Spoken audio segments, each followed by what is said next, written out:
Bonjour et bienvenue sur CCTV Chalon. Aujourd'hui, nous nous trouvons sur l'aéroport de Paris-Vatry. Non pas pour vous parler d'avion, mais pour mettre en lumière un homme et son activité en plein décollage. En effet, nous sommes au B-Fly.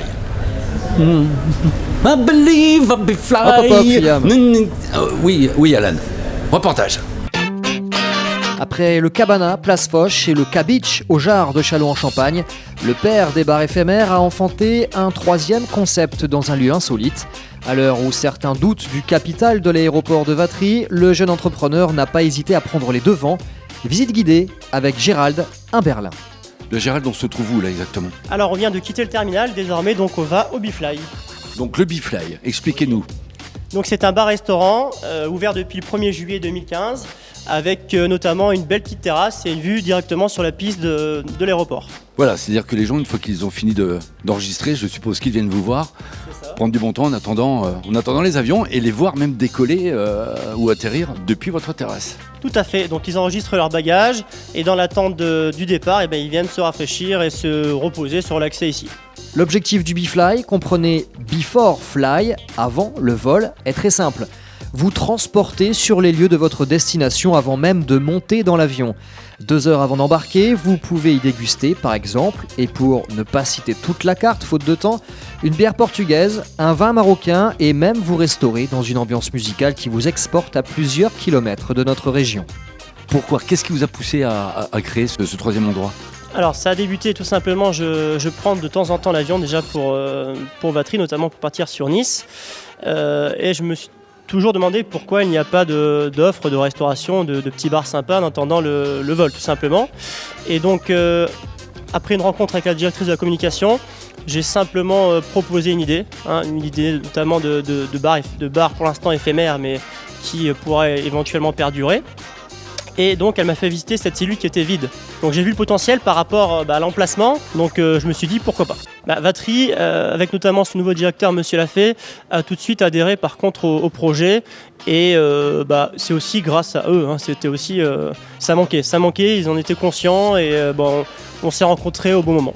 L'aéroport Paris-Vatry dispose d'une piste de 3860 mètres, l'une des plus longues d'Europe, accessible à tous les appareils, y compris les plus gros porteurs.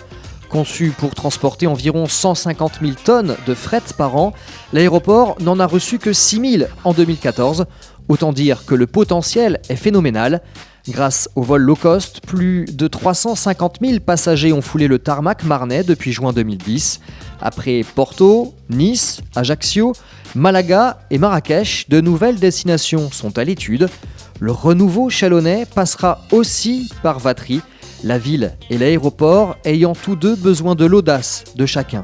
Bon Gérald, on connaît la morosité qu'il y a sur cet aéroport de Vatry malheureusement. Qu'est-ce qui a fait aujourd'hui que vous ayez cette petite folie qui fait que un projet auquel vous croyez et puis aujourd'hui sur lequel vous foncez? Tout simplement pourquoi pas, je suis de nature déjà optimiste, qui ne tente rien à rien. Aujourd'hui, Châlons a perdu notamment son armée, qui était quand même assez conséquente pour la ville. Que reste-t-il à Châlons autour? Nous avons un aéroport qui est flambant neuf, prêt à l'emploi. Alors je me dis, en quelques années, pourquoi pas développer ce lieu tout simplement. Ça va s'arrêter ou il y a encore d'autres projets? Ça ne va pas s'arrêter, d'autres projets sont en cours, il faut après les finaliser. Mais je pense qu'en investissant notamment ce centre-ville de Châlons, c'est comme ça qu'on va y arriver. Et c'est comme ça qu'on va, relancer un peu le commerce. Il y aurait un petit scoop pour CCTV Chalon? Pour novembre. C'est tout, novembre. Je n'aurai rien d'autre. Novembre et dans le centre-ville, pourquoi pas. De l'audace, Gérald Imberlin et son collaborateur Hugo Brunet n'en manquent pas, tout comme les projets. Élaborer de nouveaux concepts et afficher une réelle volonté de créer font partie intégrante de leur philosophie. Une positive attitude indispensable pour Châlons-en-Champagne. Très beau dynamisme, de beaux projets. Maintenant, aujourd'hui, il y aurait un message aux Chalonnais de votre part. Ça serait lequel? Simplement pour que le centre-ville et pour que Châlons reste vivant, c'est d'abord aux Chalonnais de le faire vivre. Donc pour ça, premièrement, il faut venir en centre-ville déjà. On a déjà une gamme de commerces et de commerçants qui sont implantés depuis longtemps avec des affaires plutôt pérennes qui fonctionnent bien. Et pour ceux qui souhaitent entreprendre, si vous avez des idées, surtout, allez-y, il faut y aller. Pas avoir peur, faut se lancer. Vous avez aussi un panel d'aide, on va dire, pour notamment se lancer, pour vous faire accompagner. Donc pour les motiver, bon après ça demande beaucoup de travail et il faut aussi avoir pas mal d'imagination, de motivation, mais avec de l'envie, tout est réalisable. L'envie d'innover et de faire bouger les choses, le message est clair. Gérald Imberlin est de ceux qui n'ont pas peur d'innover et qui croient au potentiel de Châlons-en-Champagne. À l'heure où la ville se cherche un nouvel ADN, cette génération d'entrepreneurs a un rôle primordial à jouer et espère bien faire des émules. Châlons, dans les 5 ans, vous le voyez comment ? Je pense qu'un atout, l'atout chalonnais premier à développer, c'est le tourisme.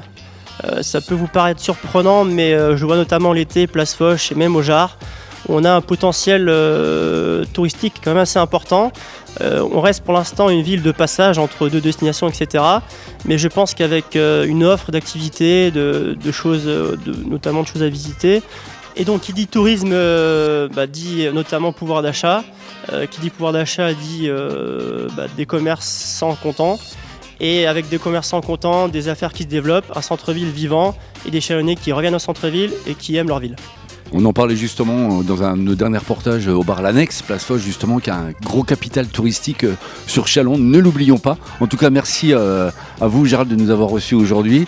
Longue route et bonne route à vous à l'aéroport de Paris-Vatry. Vous l'aurez compris, le potentiel est là, tout est en place pour que Châlons-en-Champagne et son aéroport redécollent dans un avenir proche. Bienvenue sur le vol CCTV Châlons, nous sommes très heureux en espérant que vous passiez un bon voyage. Ok pour le check Alan. Check. Rétroviseur gauche. Check. Rétroviseur droit. Check. Thermos de café. Check. Pression des pneus. Check. Bien fil. Check aussi. Ok. Eh bien, on va pouvoir décoller. Armement des toboggans. PNC aux portes. Eh bien écoutez, c'est parti pour le grand voyage. Alan, à tout à l'heure. Avec un peu de bol, ça passe. Un peu de bol. Allez donc Alan, pour le moment sympa ce petit bar à batterie. Ah écoute, je suis tout émoustillé. Ça donne envie de chanter. Ouais. I believe I be fly. I believe I can touch the sky.